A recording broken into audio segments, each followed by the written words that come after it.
Hello, everyone. My name is Miss Liza Capasha. I have been an educator for 22 years and it's my ninth year teaching in CMS. I am proud to say that I am also an international teacher in an exchange program and I have been in situations similar to yours. In this video, I hope to help you reduce your anxiety as a beginning teacher who is away from your home country. There are many things to consider when living in a foreign land, so I've compiled a list of the first 10 things you should do before school starts. Accommodation should be at the top of your priority list when preparing before the opening of the school. In your hiring process, while you're still in your country, try to connect with friends living in the same area where you will be assigned. There are social media platforms that can help you connect. And there are also people who are willing to introduce you to the right individuals.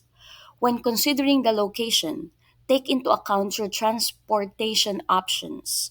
If you are unable to drive, make sure you choose a place that is close to your school. I suggest looking for a room to rent. If you decide to rent an entire house or apartment, find roommates who are willing to split the bills with you. However, do not forget to prioritize your privacy. Some of people may think that sharing a room is a good idea, but when you start feeling homesick, you will want to have some alone time. That's why transportation is our next priority. While other agencies may offer you a car dealership, you can get a car without any established records. Here, you can be assured that the car is in great condition. Another option is the marketplace. If you have enough cash and knowledge about cars, consider buying a second-hand car to save on monthly payments. If you have friends, colleagues, or relatives who offer you to carpool, that would be wonderful as well. Just make sure that within 3 months, you should have at least your learning permit and be ready to change to a professional driver's license in your state.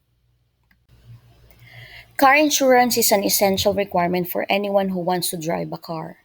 It is a mandatory to have liability insurance before you can buy a car, and you cannot take a road test at the Department of Motor Vehicles or DMV without it. As a new driver in a foreign country, it is important to have a roadside assistance included in your insurance package. This ensures that if anything unexpected happens while you are driving, your insurance company will have your back. As a new member of the school, spend time to meet and greet the school staff. You will have a designated administrator who will provide professional support. They will help you to set up your school email, login credentials, even payroll, and provide other forms of assistance. Have time to meet colleagues, particularly your professional learning community team, or PLC, who will guide you regarding lesson plans and course syllabus. It is advisable to find a buddy or a friend you can rely on, especially during meetings or for important details that you may have missed due to language barriers. You should also make friends with the custodians as they have access to all the doors in the school because you cannot enter the school without the badge. Health insurance is one of the top 5 important things to consider when being hired as an international employee. The insurance should ideally cover repatriation, which is an essential aspect to include in your plan under the international exchange program. In addition, you can also opt for the state insurance offered by the district. Adjusting to a new climate can be challenging, and it is important to ensure your overall well being by finding a healthcare provider nearby. Ensuring professional certification is our sixth priority, and I highly recommend obtaining an international teaching license that has reciprocity in your area. In order to obtain this license, you'll need to apply for it yourself or your agency can assist you with the process. Once you're fully adjusted, I suggest considering taking the praxis exam for future use. While a failed attempt won't harm your records, passing it will bring you great benefits. As I mentioned earlier, meeting with your PLC team can help you get back on track with your lessons. But ultimately, it's up to you to ensure that your classroom is well organized. To achieve this, it is important to make your lesson plans visible to the board. Be aware of your schedule, especially your planning period. as it can motivate you when things don't go as planned.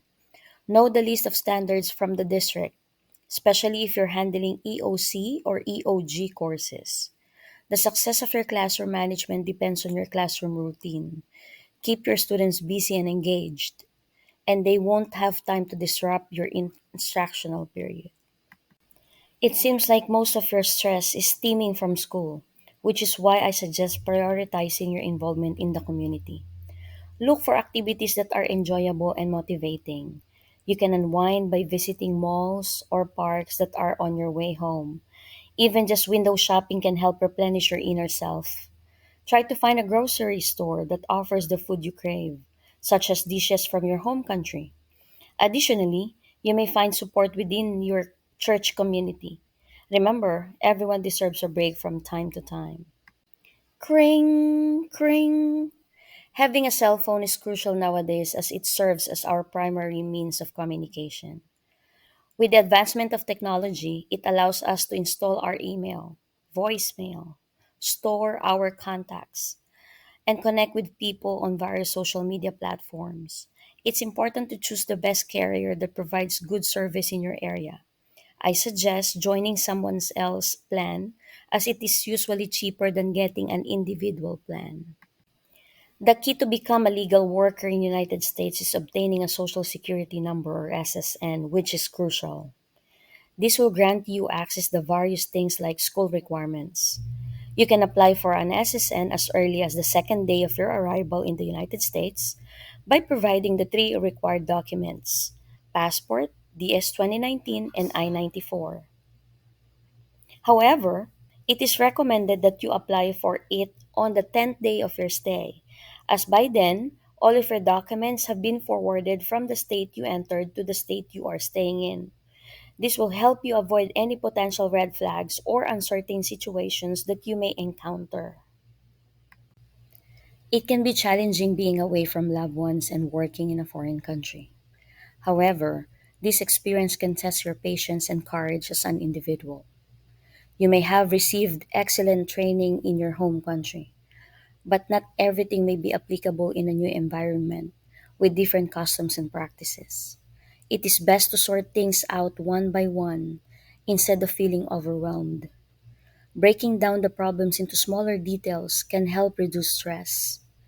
Believe in yourself and stay motivated, remembering that you won't be in that situation forever, and things will improve every day. For additional tips, please visit my YouTube channel or feel free to email me if you have any questions. Always remember that I am here to support you on your international journey. With gratitude, Miss C.